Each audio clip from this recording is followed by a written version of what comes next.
સમગ્ર રાજ્યમાં આજે વિશ્વ આદિવાસી દિવસની ઉજવણી થઈ રહી છે ત્યારે સુરતમાં પણ આદિવાસી સમાજે ધામધૂમથી વિશ્વ આદિવાસી દિવસની ઉજવણી કરી।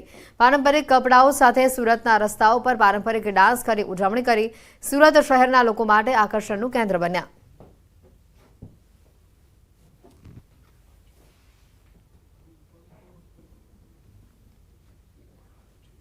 સુરતની એક કંપનીના યાર્ડમાંથી ₹5.87 કરોડની ચોરી થઈ છે અને જે મામલે 3 આરોપીઓની ધરપકડ કરવામાં આવી છે, પરંતુ મુખ્ય આરોપીએ પોલીસ પકડથી હજી દૂર હતા। તેને પકડવા માટે હજીરા પીઆઈ વીએલ પરમારની આગેવાનીમાં તેમના જવાનોએ અનોખો નુસ્ખો અપનાવ્યો। જવાનો આરોપીઓને શોધવા કાવડયાત્રી બનીને પહોંચ્યા। 5 દિવસ સુધી તેઓ કાવડયાત્રી બનીને રોકાયા। જ્યાં આરોપીઓ રહેતા હતા, જ્યાં તેમની બેઠક હતી, તે ગામોમાં પોલીસે રોકાણ કર્યું। અંતે બંને આરોપીઓની ઉત્તરાખંડ અને ઉત્તર પ્રદેશમાંથી ધરપકડ કરવામાં આવી છે। બંને આરોપીઓમાંથી એક મોહમ્મદ રિયાઝ છે અને બીજો વિવેક શર્મા છે।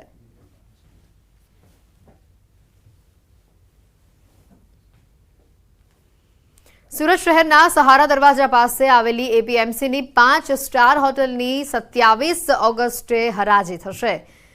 ખેડૂતના હિત માટેની જમીન ઉપર 5 સ્ટાર હોટલ બનાવવામાં આવી છે। 5 સ્ટાર હોટલની 27મી ઓગસ્ટે ઓનલાઈન હરાજી કરવામાં આવશે।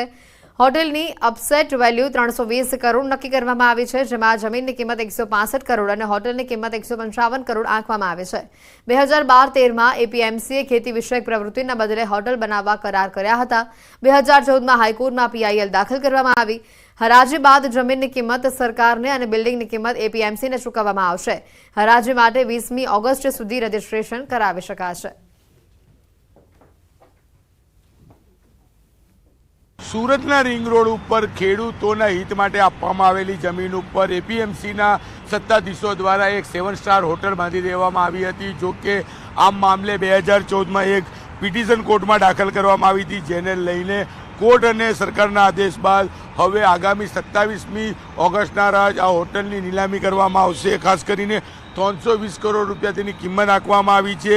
165 કરોડ રૂપિયા જમીનની અને 155 કરોડ રૂપિયા હોટલની કિંમત આંકવામાં આવી છે। જો કે નીલામીમાં 20 ઓગસ્ટ સુધી તમામ લોકો ભાગ લઈ શકશે, રજીસ્ટ્રેશન કરાવી શકશે અને નીલામ થયેલી કિંમતમાં 165 કરોડ રૂપિયા સરકારને અને 155 કરોડ રૂપિયા એપીએમસી માર્કેટના સત્તાધીશોને આપવામાં આવશે। ખેડૂતોના હિત માટે આપવામાં આવેલી જમીન ઉપર જે પ્રકારે આ હોટલ બાંધવા માટેની મંજૂરી આપવામાં આવી હતી, તેને લઈને વિવાદ શરૂ થયો હતો। 2012-13માં આ કામ શરૂ કરવામાં આવ્યું હતું, પણ એપીએમસીના સત્તાધીશો દ્વારા 2014માં હાઈકોર્ટમાં પિટિશન દાખલ કરવામાં આવી હતી અને ત્યારબાદ કોર્ટના નિર્ણય બાદ આગામી 27 ઓગસ્ટના રોજ આ મિલકતની હરાજી ઓનલાઈન કરવામાં આવશે। કેમેરામેન ભરત બ્રહ્મભટ્ટ સાથે કીર્તેશ પટેલ, ન્યૂઝ 18 ગુજરાતી, સુરત।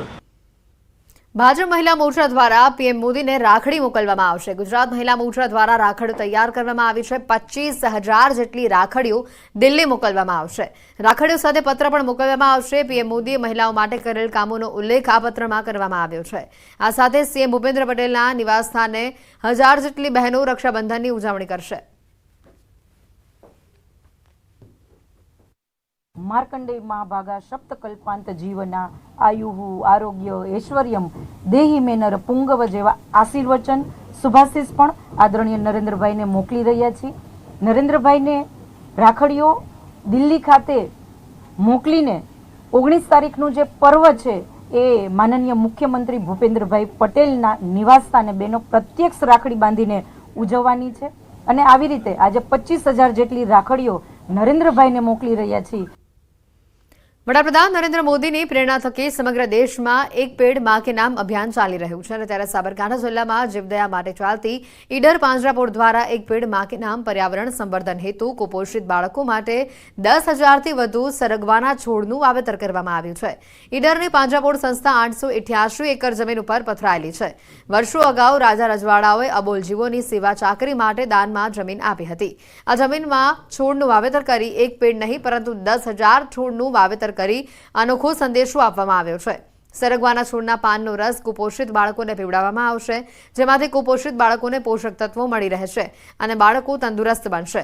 છોડનું વાવેતર કરી માતૃશ્રી હીરાબા સરગવા વાટિકા નામ અપાયું છે, જેનાથી પ્રેરાઈને 9 ઓગસ્ટે મુખ્યમંત્રી ભૂપેન્દ્ર પટેલ મુલાકાત લેશે। ત્યારે 10,000 રોપાનું વાવેતર કર્યું છે અને એનું નામ આપ્યું છે હીરાબા વાટિકા। આ રીતે અમે રોપા ઉછેર કરેલો છે સરગવાનો, અને એક પેડ મા કે નામ આ રીતના કરીને એનું નામ આપેલું છે. 10,000 રોપાઓનું વાવેતર કર્યું અને અમે આનું પાવડર અને આની સિંગો એ કુપોષિત બાળકોને પહોંચાડીશું અને સરકારના અમે એ રીતે મદદરૂપ થઈશું. વડાપ્રધાન નરેન્દ્ર મોદીએ સ્લોગન આપ્યું હતું કે એક પેડ મા કે નામ, એટલે તમામ લોકો એક પેડ માના નામે વાવે. પરંતુ અત્યારે હાલ તમે જોઈ રહ્યા છો દ્રશ્યોમાં તે પ્રકારે અહીંયા ઈડરની જે પાંજરાપોળ છે, પાંજરાપોળ ખાતે એક પેડ નહીં પરંતુ 10,000 પેડનું વાવેતર કરવામાં આવે છે, એ પણ સરગવાના. ખાસ કરીને જે કુપોષિત બાળકો છે તેમને સુપોષિત કરવા માટેનું પણ જે ઈડર પાંજરાપોળના પ્રમુખ દ્વારા એક સારું એવું કાર્ય કરવામાં આવ્યું છે. 10,000 જેટલા વૃક્ષોનું વાવેતર કર્યું છે. આવતીકાલે મુખ્યપ્રધાન અહીંયા મુલાકાત લેવા આવવાના છે અને આ જે ખાસ કરીને જે પ્રમુખે લેટર લખીને એમને જાણ કરી હતી, ત્યારબાદ મુખ્યપ્રધાન અહીંયા આની મુલાકાત લેવા આવવાના છે અને જે પેડ જે વૃક્ષો વાવેલા છે વૃક્ષોનું નિરીક્ષણ પણ કરશે. એટલે હજુ પણ આનાથી પણ વધુ વૃક્ષો 10,000થી પણ વધુ વૃક્ષો, બીજા 10,000 વૃક્ષોનું વાવેતર પણ કરવામાં આવશે. એટલે ખાસ કરીને જે કુપોષિત બાળકો છે તેમના આ સરગવાની સિંગો અથવા એમના પાન એમનાથી જે આરોગ્યપ્રદ કહેવાય છે અને આનાથી ઔષધીય વૃક્ષ પણ ગણવામાં આવે છે, જેથી ખેડૂતોને અને જે લોકોને પણ આનાથી ફાયદો થાય અને આનો પાવડર બનાવીને પણ વેચાણ કરવામાં આવે તો જે કુપોષિત બાળકો છે તેમને પણ ફાયદો થઈ શકે તે માટેનું આ એક સારું એવું ઉમદા કાર્ય કરવામાં આવ્યું છે. ઈશાન પરમાર, ન્યૂઝ 18 ગુજરાતી, સાબરકાંઠા. ભારત તરફથી ઓલિમ્પિકમાં ગોલ્ડ મેડલની પ્રબળ દાવેદાર એવી રેસલર વિનેશ ફોગાટને નિયમ મુજબ ગેરલાયક ઠેરવાઈ હતી. તેના પગલે બોટાદ શહેરની સાંદીપની વિદ્યાનિકેતનના વિદ્યાર્થીઓ, શિક્ષકો અને સંચાલકોએ અનોખી રીતે સમર્થન કર્યું છે.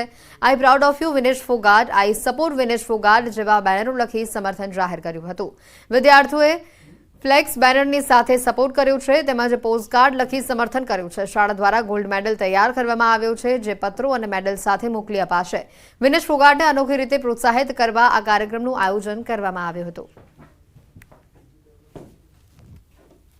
વિનેશ ફોગાટ છે 50 કિલો અને 100 વજનના માથે ડિસ્કોલિફાય કરી દેવામાં આવી છે. તેને ખૂબ જ મહેનત કરી પણ તે ગોલ્ડ મેડલથી થોડીક જ આગી રહી ગઈ છે. એને ભલે ગોલ્ડ મેડલ ના જીતી પણ દેશના દરેક લોકોના દિલ જીતી લીધા છે. અમારી સ્કૂલ તરફથી દરેક વિદ્યાર્થીઓએ પત્ર લખીને એને મોકલવાનો છે અને ગોલ્ડ મેડલ પણ આપવામાં આવ્યો છે. વિનેશ ફોગાટ જે 50 કિલો અને માથે 100 ગ્રામ માટે ડિસ્કોલિફાઈડ કરી દેવામાં આવી છે, તેથી તેને આખી રાત દિવસ મહેનત કરી હોય, તેને 100 ગ્રામ માત્ર વજન માટે તેને ડિસ્કોલિફાઈડ કરી દેવામાં આવે છે. તે ભલે ગોલ્ડ મેડલથી થોડીક રહી ગઈ અને ગોલ્ડ મેડલ ન જીતી શકી પણ દેશ માટે તો તે ગોલ્ડ મેડલ લઈ આવી છે. તમારી જીત સે જ્યાદા હમારી હાર કે ચર્ચે હૈ, એમ સમગ્ર દેશમાં અત્યારે એ ચર્ચાનું વાતાવરણ છે. ત્યારે સમગ્ર દેશ એના સમર્થનમાં આવી રહ્યો છે. ત્યારે અમે સાંદીપની વિદ્યાલયના બાળકો, શિક્ષકો અને સંચાલકો દ્વારા એક અહીંયાથી ગોલ્ડ મેડલ અમે જે એક છે એ એને મોકલવાના છીએ અને દરેક વિદ્યાર્થીઓ ટપાલ લખશે કે સપોર્ટ વિનેશ ફોગાટ.